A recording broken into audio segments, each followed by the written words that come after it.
Irmãos amados, nós vamos abrir a palavra de Deus na carta de Paulo aos Efésios, capítulo 6, e faremos apenas a leitura do verso 4. Efésios, capítulo 6, apenas a leitura do verso 4.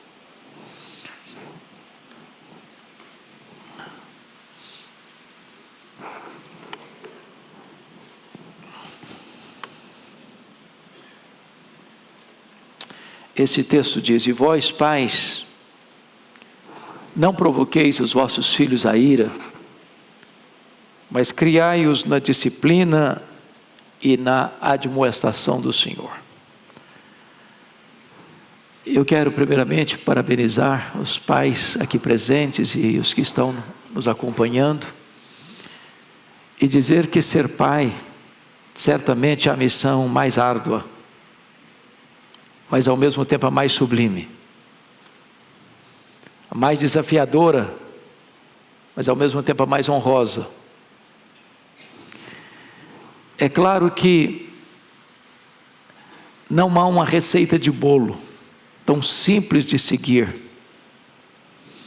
porque você vai encontrar na Bíblia homens de Deus, homens piedosos, homens da estirpe de Samuel, que depois de um longo serviço prestado à sua nação, no final da vida, presta um relatório dizendo que ele foi íntegro, que ele foi honesto, que ele foi transparente em toda a administração pública, e a nação toda concordou com ele, mas falhou como pai. Você vai encontrar o rei mais conhecido de Israel, o homem que unifica a nação, mas fracassou como pai, Davi. Você vai encontrar um homem que a Bíblia diz que não houve ninguém igual a ele antes dele, ninguém semelhante a ele depois dele, o rei Ezequias, que fracassou fragorosamente como pai. Foi pai de um dos maiores monstros da história, chamado Manassés.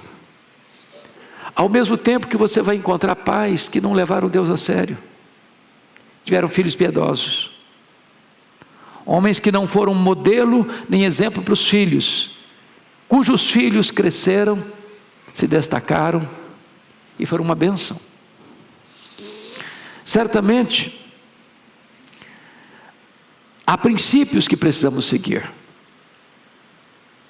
e princípios funcionam em qualquer tempo, em qualquer lugar, sob quaisquer circunstâncias. E a Bíblia é um livro de princípios. E nós precisamos hoje parar um pouquinho e pensar que vivemos uma medonha crise na instituição família. Alvin Toffler, no seu livro Choque do Futuro, descrevendo as muitas crises que assolam o mundo, chegou a afirmar que a família é o maior problema da atualidade. Portanto, eu queria que nós olhássemos hoje, primeiramente um diagnóstico, e depois o remédio. Há um livro que li há muitos anos, cujo título foi este: Criar filhos não é brincadeira. E não é mesmo. E não é mesmo. Porque os filhos são diferentes. Às vezes, para um filho basta olhar, para o outro não basta gritar. Para um, uma palavra só é suficiente. Para outro, tem que repetir até ao limite máximo. Portanto, às vezes o que funciona para um não funciona tanto para outro. Segundo aspecto é que os pais hoje andam muito ocupados, e às vezes até por necessidade, outros até por desejo de ter mais e nunca se satisfazer. Mas nós estamos vivendo o drama hoje do chamado importante e urgente. Tudo que bate à nossa porta é urgente, mas nem tudo que é urgente é importante. E às vezes estamos sacrificando no altar do urgente o que é importante. A demanda e a agenda tantas vezes grita mais alto nos ouvidos dos pais do que aquilo que de fato é importante. E os filhos são importantes. Apenas um breve exemplo para explicar. Imagine aquele menino que chega em casa e pede ao pai ajuda nos deveres da escola. E o pai responde para o filho: eu não tenho tempo, menino. Se vira aí, liga para a sua professora, liga para o seu colega. E daqui a pouco o telefone toca e esse menino vê o pai gastando meia hora o telefone. E na cabecinha dele, uma história se desenrola. Eu não tenho a mesma importância para o meu pai que os amigos, que o trabalho, ou que qualquer outra agenda. Isso vai criando uma fissura no relacionamento. Às vezes é possível que os pais tentem compensar essa falta de prioridade, porque é importante, com presentes. E como a indústria do presente hoje cresceu? Eu costumo brincar que uma criança de classe média hoje, nós somos uma igreja de classe média, louvado seja Deus, você tem uma casa, tem uma cama, tem chuveiro quente, você é de classe média. Um menino quando nasce hoje, via de regra, ele tem mais brinquedo que consegue brincar a vida inteira. Nossa geração não teve esse privilégio e nós sobrevivemos, sem traumas. Eu me lembro que eu só tive um brinquedo comprado em loja, um carro de plástico. E nunca precisei ser levado para um psicólogo, ou para um analista, para aqui, para lá, porque fiquei traumatizado com isso. Mas nós estamos vivendo nessa fase que as crianças não valorizam das coisas. Você compra um presente hoje, amanhã já não serve, amanhã é outro. E é outro, e é outro. E a casa vai sendo empilhada de quinquilharias. Porque estamos tentando substituir presença por presentes. E a maior necessidade dos nossos filhos não é de presentes, é de presença. É de cuidado. E talvez você que é jovem, adolescente, está aqui hoje, possa estar perguntando assim: bom, mas eu vim no dia errado, porque eu não tenho nada a ver com essa agenda aí.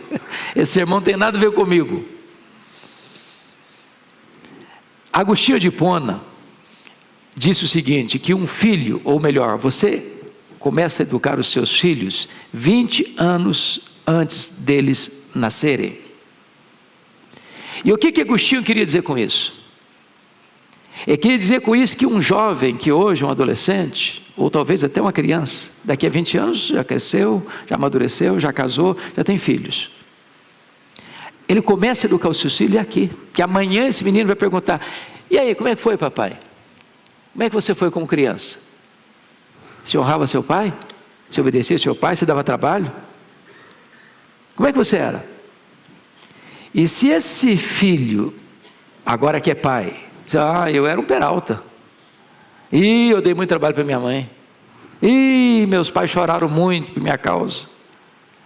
Esse menino vai ter desculpas. Como é que o senhor está pegando tão pesado comigo? É por isso que Albert Schweitzer disse certa feita que o exemplo não é uma forma de ensinar. O exemplo é a única forma eficaz de ensinar. É por isso que a Bíblia diz: ensina a criança no caminho em que ela deve andar. E aí, quando for velha, não se desviará dele. Agora notem, não é ensinar a criança o caminho que ela quer andar. Porque hoje parece que os meninos estão mandando os pais. Quem dita a agenda são as crianças. Isso levou até uma pessoa a fazer uma brincadeira, dizendo que a loucura é hereditária, ela passa dos filhos para os pais. Então não é ensinar a criança o caminho que ela quer andar, nem ensinar a criança o caminho que ela deve andar, porque ensinar o caminho é simples: faça isso, faça aquilo outro. E às vezes os pais são bons nisso. Mas o que a Bíblia ensina é outra coisa. Ensina a criança no caminho. E ensinar no caminho é ser exemplo, é ser modelo. É dizer, olha para mim, veja como eu faço. Foi o que Paulo disse para a igreja de Corinto: sede meus imitadores, como eu sou de Cristo. É muito importante entender, à luz das Escrituras, conforme o texto está dizendo: e vós pais não provoqueis aos vossos filhos a ira, mas criai-os na disciplina e na admoestação do Senhor. Que a palavra disciplina aí é treinar mediante princípios, normas e limites. Quando você escuta, por exemplo, uma pessoa que entra no serviço militar, lá tem regras, lá tem disciplina.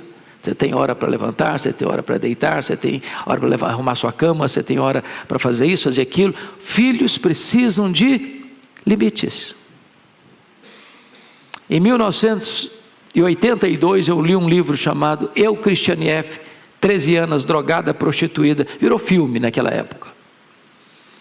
E a história dessa moça é curiosa porque a mãe tinha um pai muito rigoroso, que estabelecia limites, padrão de vida, e ela pensou: eu não quero isso para a minha vida. Quando eu crescer, quando eu for mãe, eu não vou pôr limites para minha filha. E ela foi mãe e não pôs limites. E a sua filha, chamada Christiane, com 13 anos, já estava drogada e se prostituindo para pagar a droga.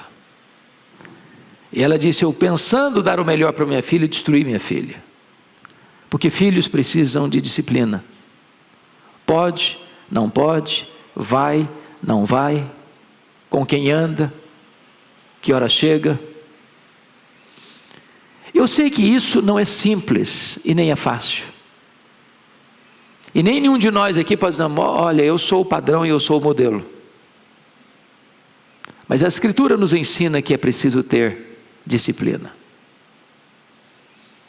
E os filhos podem até não gostar no momento, mas depois eles vão agradecer. Pais que não foram frouxos, pais que não foram complacentes, pais que souberam negociar o negociável e não negociar o inegociável. São princípios de Deus. Eu gostaria de pensar com você sobre esta questão da flexibilidade e da inflexibilidade. Há pais que são inflexíveis em coisas que poderiam flexionar. E quando você olha, por exemplo, tudo aquilo que é muito rígido tem a tendência de quebrar. Quando você reprime demais uma coisa, quando aquilo solta, a tendência é ir muito longe.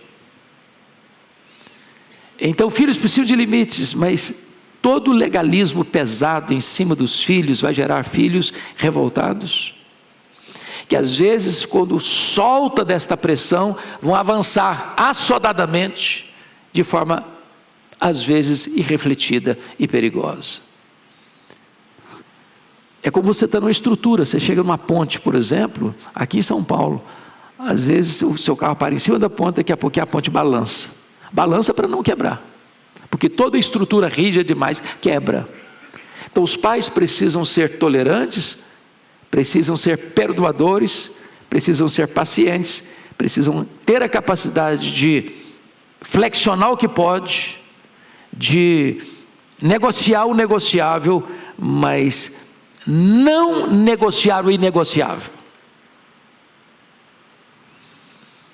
Me permita pensar com você sobre a questão do equilíbrio, por exemplo, entre exortação e encorajamento. Pense num pai que só repreende.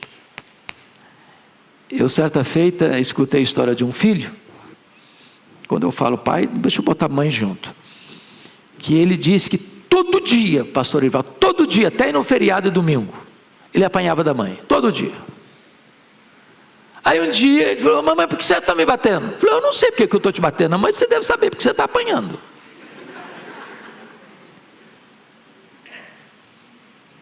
Quando um pai ou uma mãe só faz isso, vai criar um filho o quê?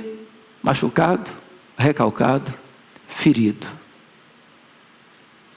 Mas imagine um pai que só bajula, uma mãe que só bajula. Vai criar um filho mimado, despreparado para a vida. Então deixa eu ilustrar aqui para ficar fácil o que eu estou querendo passar para vocês. Imagine um menino que chega em casa, todo feliz da vida, porque fez a prova, que é o terror da meninada às vezes, matemática. Diz: papai, eu tirei 9 na prova de matemática. E ele sai com aquele sorriso 9,15 para o pai. O pai fecha a cara: quanto você vai tirar? 10, menino? E o menino sai cabisbaixo, frustrado, porque ele esperava um elogio do pai, e o pai pesa a mão sobre ele. Talvez o pai pudesse dizer: parabéns, meu filho, parabéns. Eu acho até que você tem capacidade de tirar 10 na próxima prova. Estaria resolvido o problema. Valorizou e encorajou. Imagine outra cena. Você chega em casa e o quarto do adolescente está uma bagunça. Um tsunami passou por lá. Eu sei que essas coisas não acontecem na casa de vocês, mas só estou ilustrando. Aí você grita para o menino: menino bagunceiro, vem aqui. Qual foi o seu problema? Você não resolveu o problema. O quarto está bagunçado. Você poderia dizer: filho, vem cá, esse quarto não combina com você. Nesse quarto aqui você não consegue estudar. Então, arruma o quarto, acerta as coisas aqui, para que esse ambiente fique melhor, para você viver, estudar e produzir. Você não atacou a pessoa, você atacou a solução do problema. É necessário que a abordagem seja correta, adequada, para que haja um ambiente tal de ensino e de aprendizado nessa família. Nós estamos vivendo uma época mais complexa nessa questão. Por exemplo, que a falta da mesa, aliás, hoje é um assunto discutido no meio evangélico dos pastores, tempo de mesa. O pastor Ivan escutou isso: tempo de mesa, precisamos de um tempo de mesa. Todo mundo quer tempo de mesa. O móvel chamado mesa é mais do que um enfeite da nossa sala ou da nossa cozinha. O que está acontecendo hoje? Às vezes cada um pega o prato, vai para aqui, outro vai para ali, outro vai para lá. Não tem mais comunhão, não tem mais diálogo. Às vezes até dentro da família, cada um chega com o seu smartphone e o prato do lado e o smartphone na mão. Você vai num restaurante hoje, você vê 4 pessoas assentadas ao redor da mesa, ninguém está batendo papo. Não tem conversa mais, não tem diálogo mais. Eu conheço família que chama os filhos para o almoço, ou para o jantar, ou para o café, pelo telefone celular, pelo WhatsApp.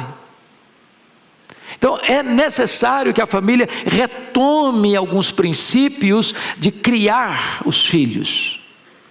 E essa ideia de criar, não provoquei os vossos filhos a ira, mas criai-os. A palavra criar é dar formação, é dar orientação, é dar o básico, ensinar princípios, ensinar valores. A importância da família, a importância da comunhão, a importância do diálogo, a importância do respeito, a importância do perdão, a importância da palavra, a importância da comunhão.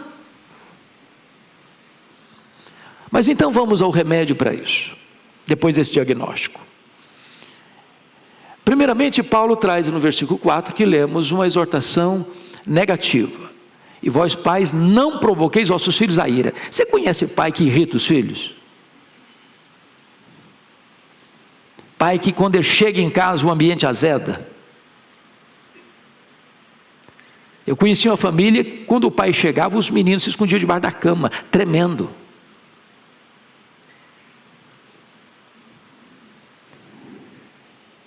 E às vezes até escutei isso: filho tem que ter medo do pai. Não, tem que ter respeito, porque medo é diferente. Por exemplo, Se eu não faço o que é errado porque eu tenho medo do meu pai, pode ser até que me livre de algumas coisas, mas seria muito melhor eu dizer assim: eu não vou fazer porque eu amo meu pai, não quero vê-lo sofrer. É respeito, é assim que você deve fazer com Deus.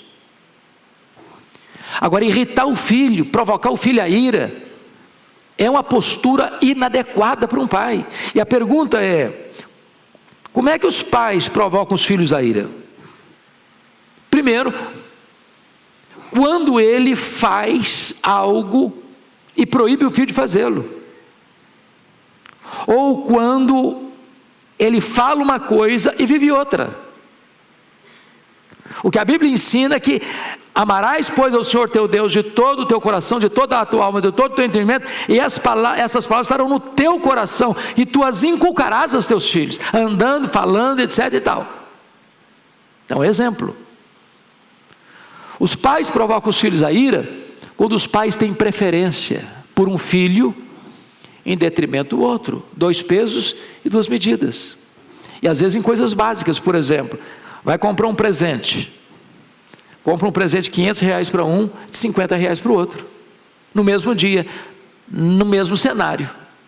Bota um filho numa escola de R$3.000 por mês e bota o outro filho na escola pública porque não pode pagar.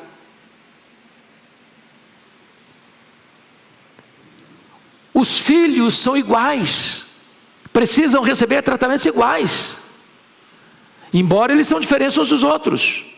Os pais provocam os filhos à ira quando comparam os filhos não podem ser comparados, são diferentes por natureza. Você não pode exigir dos seus filhos o mesmo desempenho, você pode exigir o mesmo empenho, mas o mesmo desempenho não.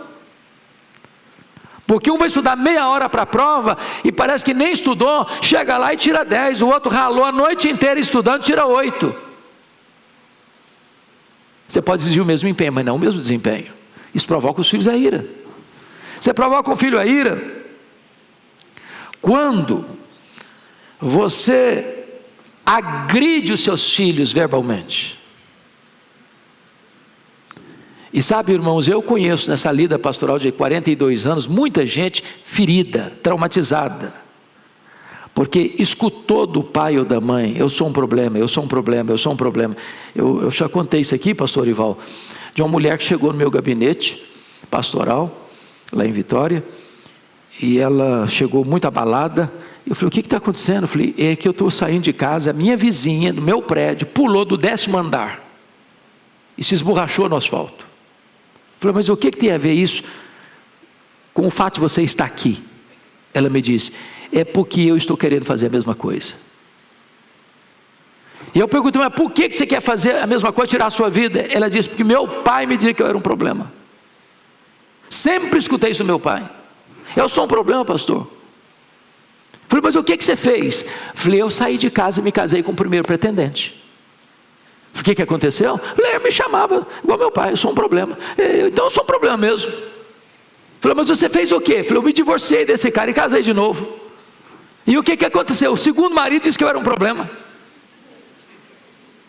Eu falei: é mesmo? E você fez o quê? Ele falou: divorciei ele, estou casado a 3ª vez. E o que está acontecendo? O meu marido me diz que eu sou um problema. Pastor, eu sou um problema, para que eu vou viver? Eu disse para ela: filha, você não é o que as pessoas dizem que você é. Você nem mesmo é quem você pensa que você é. Você é quem Deus diz que você é. Você foi criada à imagem e semelhança de Deus. Você tem valor para Deus. Você é preciosa aos olhos de Deus. Sua história pode ser transformada pelo poder de Deus. E pela graça de Deus, aquela mulher se rendeu a Jesus, acompanhamos a vida dela como uma discípula feliz de Jesus. Cuidado com as suas palavras, pai, porque se você não for sábio nas suas palavras, você pode ferir seus filhos para a vida toda. Cuidado com isso, para não provocar seus filhos a ira. Mas eu quero concluir com o lado positivo dessa fala de Paulo, quando ele diz: mas criai-os na disciplina e na admoestação do Senhor. E essa palavra criar significa nutrir, alimentar. Filhos precisam de quê? De segurança, de limites, de amor, de correção, de encorajamento. Não apenas de boa escola, de boa formação acadêmica, eles precisam muito mais do que isso, de um lar estruturado, de um lar onde haja amor, respeito. É por isso que o maior presente que você pode dar para os seus filhos é tratar bem o seu cônjuge, dar segurança para eles. Mas ainda, Paulo diz: criais na disciplina, é treinamento por disciplina. A Bíblia diz que, Provérbios 13, 24 diz que os pais que amam os filhos cedo os disciplina. Provérbios 22, 15 diz: a estultícia está ligada ao coração da criança, mas a vara da disciplina a afastará dela. Disciplina é fundamental. É fundamental. Mas, em terceiro lugar, criai-os na disciplina e na admoestação. Essa palavra admoestação, noutesia, significa educação verbal. É a conversa, é o papo. Tem hora que a disciplina precisa ser um pouquinho mais rigorosa, sobretudo quando há rebeldia. Vamos entender isso aqui. Tem pai que dá uma palmadinha no menino na hora errada. Por exemplo, você está vindo para a igreja, domingo, 8 horas da manhã, vai chegar na hora, aí está na hora de sair, o menino derrama um copo de suco em cima da mesa, toalha nova, aí o pai vai lá e casteta o menino. Não, isso aí é falta de controle motor de uma criança. Ela não merece nenhuma reprimenda nesse sentido. Agora imagine outra cena, você botou só o copo de suco, o menino pega o copo, eu não gosto desse suco, e pá, com um copo em cima da mesa, quebra o copo, bagunça tudo. Aí meu filho, gracinha, que bonitinho, meu filho tem opinião própria. Não, se você deixar isso acontecer, você está frito depois. Aí é uma palmadinha boa mesmo. Estou falando de violência, estou falando de machucar, estou falando que tem hora que a vara da disciplina salva a criança de se tornar uma pessoa problemática, rebelde, que amanhã só a polícia para dar jeito na rua, se é que vai dar jeito. Então é noutesia, conversa. A hora da conversa, e tem hora que a conversa não foi respeitada não, aí é um passo a mais no tratamento. E quem entende um pingo é letra, não precisa nem falar mais. Bom, mas finalmente, os pais precisam ser responsáveis pela educação cristã dos filhos, na disciplina do Senhor. Em outras palavras, irmãos, não podemos terceirizar a educação dos nossos filhos, nem para a escola, nem mesmo para a igreja. Esse papel é do pai e da mãe. A igreja dá um suporte, até porque nós temos escola bíblica dominical, 1 hora na semana, não é suficiente. Então, transferir essa responsabilidade para a igreja é exigir demais da igreja. A igreja dá orientação, dá suporte, mas esse papel é lá dentro de casa, pai e mãe, ensinando a palavra de Deus. É por isso que Thomas Watson, um puritano, disse: os pais cristãos devem se esforçar para que seus filhos sejam mais filhos de Deus do que seus próprios filhos. Precisamos ser pais 2 vezes, pais biológicos e pais espirituais dos nossos filhos. Que Deus nos ajude, irmãos, a, nesse dia dos pais, primeiramente, valorizar esse papel. Está tão desprezado na nossa sociedade. Precisamos nesse dia nos dirigir aos filhos, dizer assim: honre seu pai e sua mãe, honre seu pai e sua mãe, cuide deles, seja um bálsamo para a vida deles, cuide deles quando eles ficarem velhos, não os desamparem. E a Bíblia diz que se você, filho, fizer isso, Deus vai lhe dar vida longa e prosperidade. É promessa de Deus. Então vamos ficar em pé e vamos orar e pedir que Deus nos abençoe nesse dia tão lindo e tão precioso.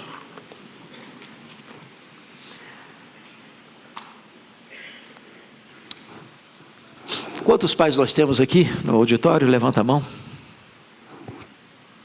Ok. Quantos jovens que ainda não são pais? Levanta a mão. Muito bem. Então já comece a educar seus filhos, tá bom? Por favor. Senhor Deus, nossa gratidão por esta manhã tão linda, por esse tempo bendito. Nossa gratidão pelo Dia dos Pais. Pedimos-te sabedoria, graça, discernimento, para cumprirmos com fidelidade esta honrosa missão que nos confiaste, olhando sempre para o Senhor, que é o padrão da paternidade, é o Pai nosso que está nos céus, e nós te pedimos que assim como tu és o Deus perfeito, o Pai perfeito, possamos aprender olhando para ti, sermos pais que glorifiquem o teu nome dentro da nossa casa, na nossa família. Oramos assim com gratidão em nome de Jesus, amém.